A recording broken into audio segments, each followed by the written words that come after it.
Hey, what's up, guys? Billy here again, and doing the daily stock watch list review for March 24th. So today I decided to put here. I'll just move it over. I decided to put SPY, Zoom, AMD, Tesla, and beyond. I really wanted to see if Zoom had any more gas in it, as well as I think it got overbought the other day, as that's the all-time high. So if there was to be any kind of green market, I was expecting Zoom to fall, which she did. SPY, I'm just adding on for intraday plays. Tesla, I'm going to start adding more because it doesn't have to rely on a whole lot to move. AMD mainly because it follows SPY and it's a good smaller number stock for people to play, and then Beyond because it's just like Tesla. It doesn't give a crap about what the rest of the market's doing. Yes, it'll follow it, especially in times like this, but I really like Beyond. I'm pretty accurate on Beyond. So start with SPY. SPY, the break above was 235.85. It's about right there. And then the break below is 228.40, so it's not even on the screen. I won't even go over why I did that one because that one was just so low. It's probably the pre-market low or the entry from the 5-day, 5-minute. I've been choosing levels from the 5-minute as well. Here we can go over that actually. The break below is 228.40. Yeah, that's why I chose it because it's such an important historical line. I've been using this for a lot of my intraday levels because that's where it actually decided to find support. You know, it hit it resistance 1, 2, 3 times. 4 times, then it broke it, support 1, 2, and then went on. Yes, that's all extended hours, but that is still very important. So definitely don't sleep on that. So the break above two. Okay, it's right there. So I probably would have waited after this because everyone should know that. You should know by now. In the morning time, this is the weak hand period. This is the crazy hand period. Yes, you can get in a lot of really good plays. A lot of my friends do, but you got to be very safe and a little more smart about what you're doing. Maybe even play lighter if you're going to be in here because you're going to get a lot of crappy fills. The lag's going to get to you. If any kind of crazy market stuff happens, you're going to get stuck in it. So just be aware. You can play these windows perfectly fine, but just be aware of all the other variables that happen in this short amount of time. The better entry would have probably been above here when the volume was dying off. It broke the volume trend there. Gary would be proud of me. Yeah, about right there. It broke trend there.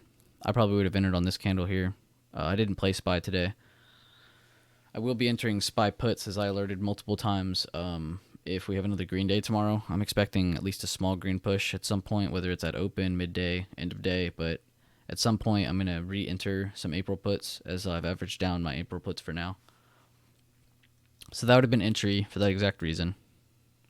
I could even have waited even longer till about 10, like I've been telling people. 10 to 12 on the retest here would have been a good bounce.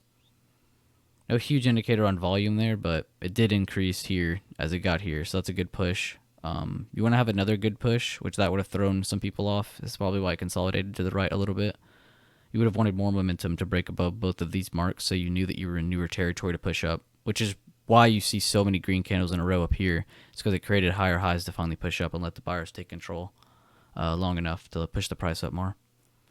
Let's go over Zoom. Erase all that. Crazy. 165 was the break above. That was a psychological level as well as a good pre-market level. 150, 150. Damn, 2 days in a row. That's about right there. That was probably from that on the pre-market. It's really good supports. So entry, let's talk entry. Again, waiting because it's the opening market. You know, you want to chill. Maybe after you've seen how long that wick was, because that's showing how far they're reaching to stop it. You see, they had it here. They brought it up. They brought it back down. I mean, this was a huge fight right here. So I probably would have been watching this little range here just to make sure of what's really going to happen. And you see there was even some retesting on that line. Yes, that's just a wick, but those are very good tails to make sure of. Even right there. Kind of had another small test. So you would have had a lot of stress here, but even if you entered here or here, you would have been good for the big run in profits. So good job on Zoom if you got in on that one. AMD.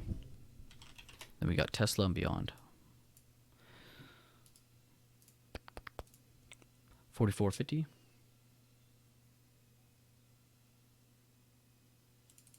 about right there, 43.40. So it didn't even go near the bottom. So again, waiting, being patient. You saw it stop here. Maybe wait for that retest. That's what we would have done.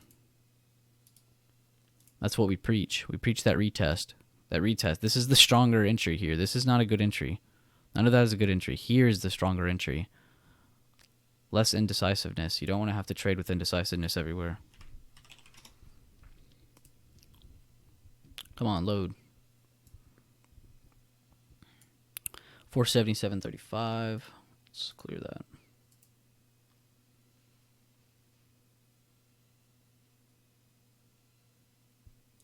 Let's just say right there. 451.70. That was the break below. So you could see why I chose that one clearly. Support, term resistance, and extended hours. I think there's even some 5-minute action there. But entry-wise, again, waiting. There's your retest. There's your stronger entry. I mean, it even came back down. So even if you put your like stop loss here, you know, a little bit below, I probably would have set it maybe a little lower right there. Which, it's like $3 a share. I mean, if you're going to play Tesla, you should already be risking a good amount. You're already risking pretty fat premium, so why not be risky with it? Because you don't want to get stopped out by a large candle. So even if you waited to get here, you would have been good, which I probably would have. After that, I would have waited for this retest, the little hump there. It's a really good hump to get out of. That's why you had that fat green candle, because they finally took the control there. It's a good play on Tesla today if you got in on that one. I think I saw 1 or 2 people play that. Beyond 64 and 60.50. So today was pretty decisive on the levels today. This is all pre-market. I didn't even go out to the 5-minute for this one. This was a cleaner entry because it didn't have that crazy retest. Yeah, 64 was the break above. So I probably would have actually drawn that just to be safe. Entry, you saw volume pick up about here and here.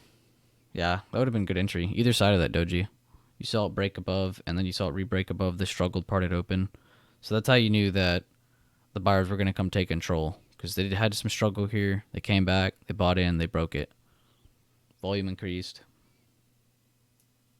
It's crazy seeing some of these stocks this low, though. Comment below your favorite 3 stocks, or at least your top 3 stocks you're going to try and get into once the bottom is found, or once we start consolidating to rise up after the bottom. Just drop me a comment, your favorite 3 that you're going to get into, whether it's for value, dividends, whatever you're getting into it for. Let me know. But yeah, like the video, comment, subscribe, and I'll see you on the next one. Thank you for being here.